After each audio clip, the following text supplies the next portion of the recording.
ये प्रोग्राम स्थापना दिवस चलेगा, इसमें विभिन्न प्रोग्राम सभी को दिए गए हैं और मैं एक बार फिर तरुण चूड़ जी का बहुत बहुत यहाँ पर स्वागत करता हूँ। और आगे की जो हमारा जिला कार्यालय में जो कार्यक्रम चल रहा है उसमें जो हमारा कोटा विधानसभा के विधायक आदरणीय राजीव सोटिया जी, उनके साथ ही नेता भाई प्रेरणा डोगरा जी, उनके साथ ही हमारे राष्ट्रीय सचिव विजय महिला मोर्चा, हमारे ज्येष्ठ कार्यकर्ता पूरे जिला से जितने सभी मंडल प्रधान के और आके बीच में ज्यादा देर नहीं रहना चाहती मैं आमंत्रित करती हूँ हमारे राष्ट्रीय महामंत्री तरुण चुग भाई साहब जी। मैं नहीं लूंगा।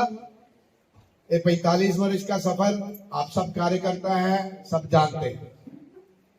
और इन 45 वर्षों में कैसे हमारे पूर्वजों ने ये लड़ाई शुरू की और करते करते आज हम इस स्थिति में हैं कि जिस जम्मू कश्मीर की बात करते करते हमारे पूर्वजों ने संघर्ष ही नहीं बलिदान भी दिया।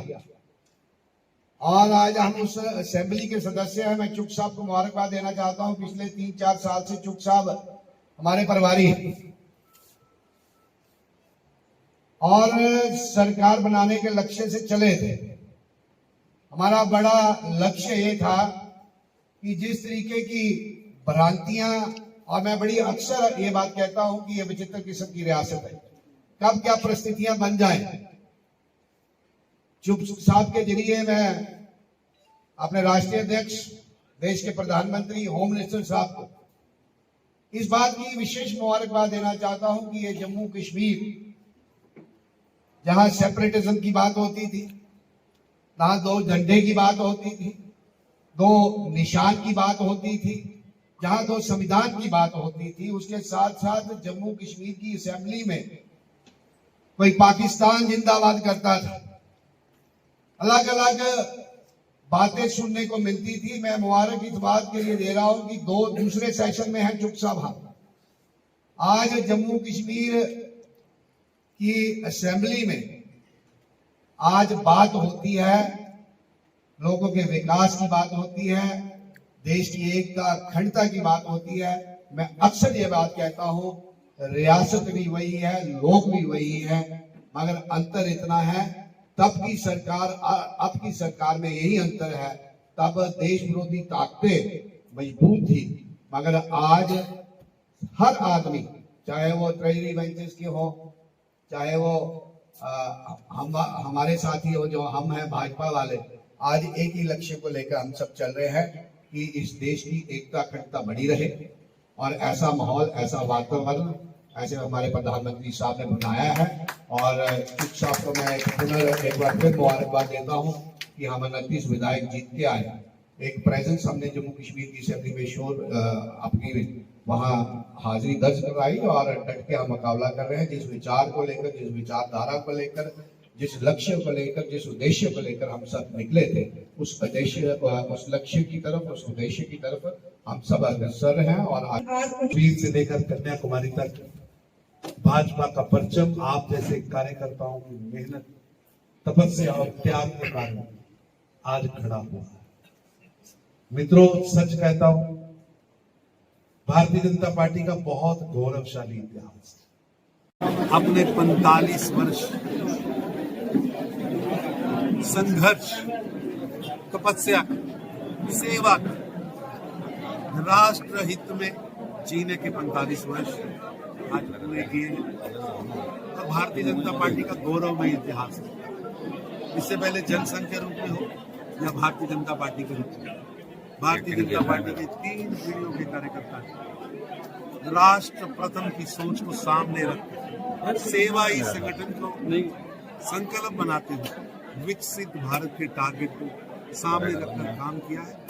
और अब प्रधानमंत्री मोदी जी के नेतृत्व में बढ़ता हुआ भारत, शक्तिशाली भारत, विश्व के एक शक्ति भारत बनाने के लिए लगातार काम कर रहे हैं। हम क्या कर रहे हैं अपने लिए? मेरी आज यहाँ पर सभी कार्यकर्ताओं ने प्रतिज्ञा ली है कि हम सब लोग पार्टी को और मजबूत करने के लिए, क्योंकि भाजपा का मतलब है राष्ट्र, भाजपा के मजबूत होने का मतलब है राष्ट्र विरोधी शक्तियों का नाश।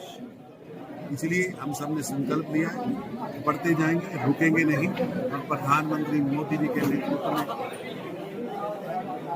विकसित भारत का संकल्प, विश्व की एक शक्ति भारत का संकल्प, आर्थिक रूप से विश्व की तीसरी शक्ति बनने का संकल्प पूरा करेंगे। और एक कार्यक्रम, क्योंकि ये जम्मू कश्मीर की धरती है, यहाँ पंडित प्रेमनाथ डोगरा जी के नेतृत्व में एक बड़ा संघर्ष हुआ और उस संघर्ष में से आज की भाजपा निकली है। ऐसे तपस्वी कार्यकर्ता जिन्होंने प्रेमनाथ डोगरा जी के नेतृत्व में लगातार काम किया, ऐसे दृश्य अदृश्य जीवित अजीवित, उन सबको प्रणाम करके भाजपा उन्हीं रास्तों पर, जो रास्ते प्रेमनाथ डोगरा जी ने, पंडित दीनदयाल उपाध्याय जी ने, श्यामा प्रसाद मुखर्जी ने तय किए थे, हम निरंतर उस ओर बढ़ रहे हैं। और भाजपा का परचम हर ओर फैला, भाजपा का परचम हर ओर फैला। वक्फ बोर्ड में अमेंडमेंट हुई है, कितना देखते हैं? मुस्लिम समुदाय जो है काफी नाराज है, वो वापस लेने की बात कर रहा है। बहुत स्वागत योग्य कदम है। कुछ नेता और कुछ पार्टी आर्टिफिशियल फेयर क्रिएट कर संशोधन बिल में एक भी पार्टी बताए यहाँ लिखा है कि किसी मस्जिद पर कब्जा होगा, किसी कब्रिस्तान पे कब्जा होगा, किसी दरगाह पे कब्जा होगा। ये झूठ और भ्रम फैलाया जा रहा है। और मैं तो एनसी के नेताओं, कांग्रेस के नेताओं, पीडीपी के नेताओं को कहना, किस लेने की बात कर रहा है। बहुत स्वागत योग्य कदम है। कुछ नेता और कुछ पार्टी आर्टिफिशियल फेयर क्रिएट कर संशोधन बिल में एक भी पार्टी बताए यहाँ लिखा है कि किसी मस्जिद पर कब्जा होगा, किसी कब्रिस्तान पे कब्जा होगा, किसी दरगाह पे कब्जा होगा। ये झूठ और भ्रम फैलाया जा रहा है। और मैं तो एनसी के नेताओं, कांग्रेस के नेताओं, पीडीपी के नेताओं को कहना चाहता हूं कि अगर उनके पास विधेयक की कॉपी नहीं है तो हमारे नेता उपलब्ध कराएं, हमारे विधायकों से, हमारे जिलाध्यक्षों से नहीं, लेकिन पढ़कर बोले, झूठ और भ्रम ना पैदा करें। लेकिन ये बात भी तय है कि ये विधेयक अब लुटेरे गैंग को काम नहीं करना। ये विधेयक भू माफिया को नहीं चलने देगा। अब किसी भी सूरत में भू माफिया वक्फ की जमीनों पर कब्जे नहीं कर पाए। और जो अड्डा बना रखा था वोट बैंक के कारण ज़कात की जमीनों पर कब्जा करने का, वो अब नहीं चलेगा। और निश्चित रूप से मस्जिदों का निर्णय, दरगाहों का निर्णय, वहाँ की पद्धतियों का निर्णय जैसे पहले मुस्लिम समाज करता था वैसे ही होगा, लेकिन पारदर्शिता आएगी। और ये पैसा गरीब मुस्लिम बेसहारा बेवा औरतों के लिए, अनाथ बेसहारा बच्चों के लिए प्रयोग हो, ना कि बड़े बड़े नेताओं के आलीशान महल बनाने।